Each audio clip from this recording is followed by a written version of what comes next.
ध्यान से गाड़ी चलाओ, ध्यान से काम करो। पर शिव महापुराण की कथा कहती है कि पहले हम दूसरे से कह सकते हैं कि ध्यान से काम करो, ध्यान से गाड़ी चलाओ, ध्यान से पढ़ाई करो, पर शिव पुराण की कथा कहती है कि पहले अपने को भी, अपने ऊपर भी ध्यान देना जरूरी है। कहीं हम अपने पथ से तो नहीं भटक रहे, कहीं हम अपने पथ से तो नहीं भटक रहे।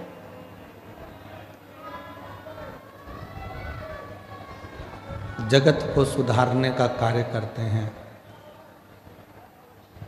और मालूम पड़े कि हम अपने ही पथ से भटक जाएं तो वो श्रेष्ठ नहीं।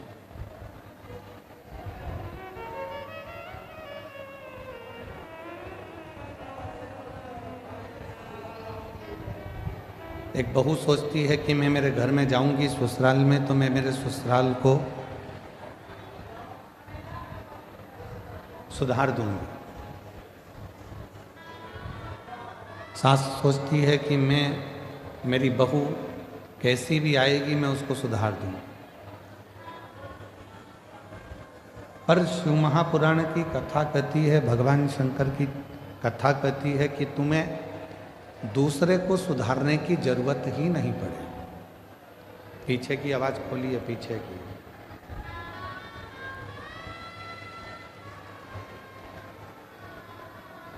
शिव महापुराण की कथा कहती है कि आपको दूसरे को सुधारने की जरूरत ही नहीं पड़े। जरूरत है हमें अपने आप को सुधारने की।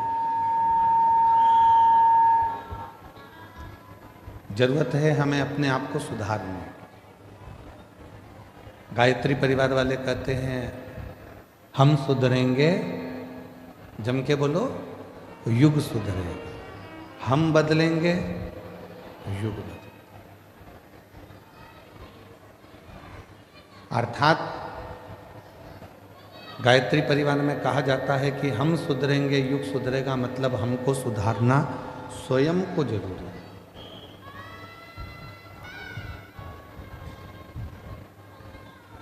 कई माताएं अपने अपनी बहुओं से कहती हैं कि शिव जी के मंदिर जाया करो, शंकर जी के मंदिर जाया करो। कोई बेटे से कहती हैं बेटा मंदिर जाया करो, कोई पति से कहती हैं कि आप मंदिर जाया करो। पर मेरा निवेदन इस व्यासपीठ से शिव महापुराण की कथा के माध्यम से है कि पहले हम दूसरे को मंदिर जाने का कहते हैं तो सबसे पहले अपने आप को भी मंदिर जाना प्रारंभ करना पड़ेगा। और जिस दिन हमने स्वयं मंदिर जाना प्रारंभ कर दिया, हमने जिस दिन स्वयं मंदिर में एक लोटा जल चढ़ाना शिव जी को प्रारंभ कर दिया, उस दिन धीरे धीरे धीरे धीरे हमारे घर के बच्चे, हमारे घर की बहुएं, हमारे घर के बेटे अपने आप उसी पथ पर चलने लगे।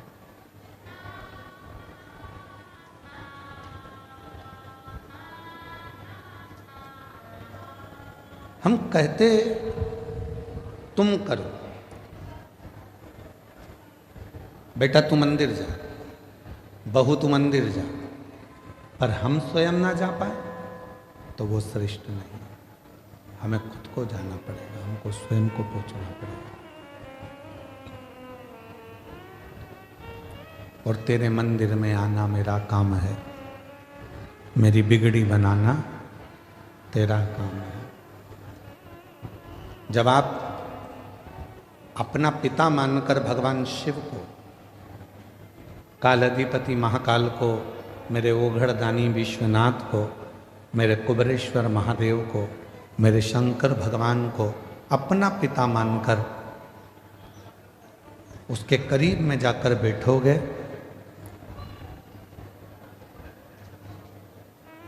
तो निश्चित है वो आपके मन की बात को सुनेगा। किसी ने कहा कि भगवान की क्या पत्थर की मूर्ति भी व्यक्ति की बातों को सुनती है?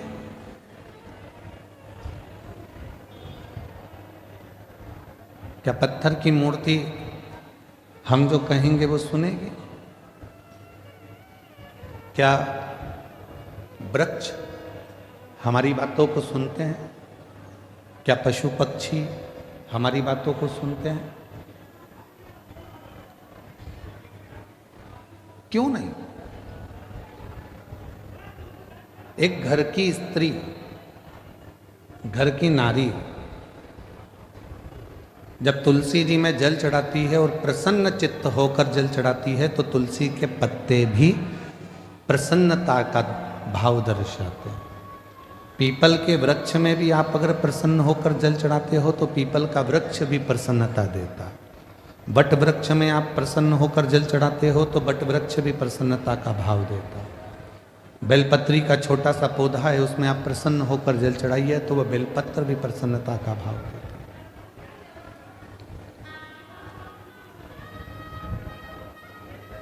एक जीव, एक जंतु, पशु, पक्षी, वायुचर, जलचर, थलचर जितने भी हैं, चाहे वो मनुष्य हो, चाहे संसार के जितने भी जीव हों, वो सब यदि आप प्रसन्नता देते हो तो वो भी आपको प्रसन्नता जरूर प्रदान करते हैं। प्रसन्नता।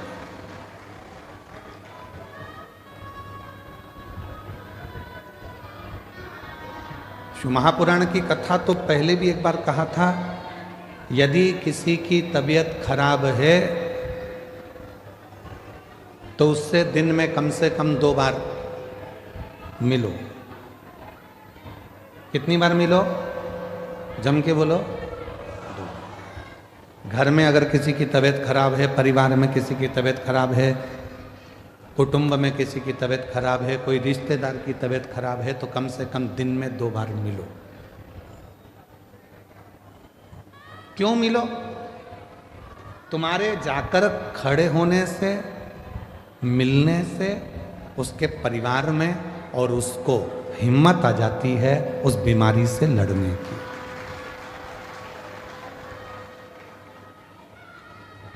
किसी की तबीयत खराब है तो दिन में जम के बोलो 2 बार मिलो। किसी का समय खराब है, बेकार समय चल रहा है, दुख की घड़ी चल रही है, कोई परेशानी आकर खड़ी हो गई है तो शिव महापुराण की कथा कहती है उससे 3 बार मिलो। कितनी बार मिलना है? 3। तबीयत खराब है तो दिन में 2 बार मिलो, समय खराब चल रहा है तो दिन में 3 बार मिलो। कोई बात नहीं भैया, सब हो जाएगा, सब अच्छा समय आएगा, टेंशन मत लो। खड़े हो जाओ उसकी दुख की घड़ी, उसकी परेशानी की घड़ी, उसकी संकट की घड़ी। महाराज, किसी की तबीयत खराब है तो दिन में 2 बार मिलो, किसी का समय खराब है तो दिन में 3 बार मिलो, और किसी की नीयत खराब है तो उसे सपने में भी मत मिलो। मान लो उसकी नीयत खराब है तो स्वप्न में भी उसको मत देखना, स्वप्न में भी उससे बात मत करो, मिलो ही मत। स्वास्थ्य खराब है, थोड़ा देर जाके मिल। आप लोगों से निवेदन है, आपके घर में बुजुर्ग माँ बाप रहते हैं, बूढ़े बूढ़े व्यक्ति रहते हैं, बेटों को फुर्सत नहीं है काम धंधे से, बहुओं को फुर्सत नहीं है अपने रसोई घर से और कार्य से, पर थोड़ा सा समय निकालकर 2 बार कम से कम अपने बुजुर्ग माँ बाप से बात करा कर। माँ कैसी हो, पापा कैसे हो, भाई कैसे हो, बहन कैसी हो, 2 बार। समय खराब चल रहा है, दुख की घड़ी है, परेशानी की घड़ी है, कष्ट की घड़ी है, कोई समस्या बहुत ज़्यादा पड़ी हुई है, कोई बहुत दुख की घड़ी में, समस्याओं की घड़ी में लोग घिरे पड़े हुए हैं, कोई समस्याओं की घड़ी में लोग घिरे हुए हैं, तो उस समय पर, उस घड़ी में, उस पल में, उस समय में, उस समस्या की घड़ी में कम से कम उसको 3 बार जाकर मिलना चाहिए। 3 बार।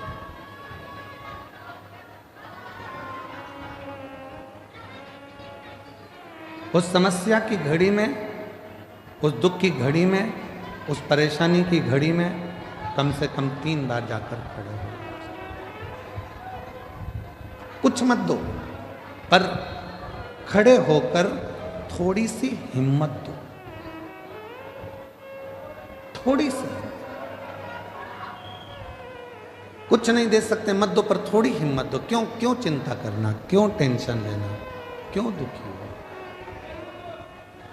और मैंने तेरे ही भरोसे बाबा, तेरे ही भरोसे हवा विच उड़ती जावांगी बाबा, डोर तो छड़ी नाम कटी जावांगी। भोले मैं तेरी पतंग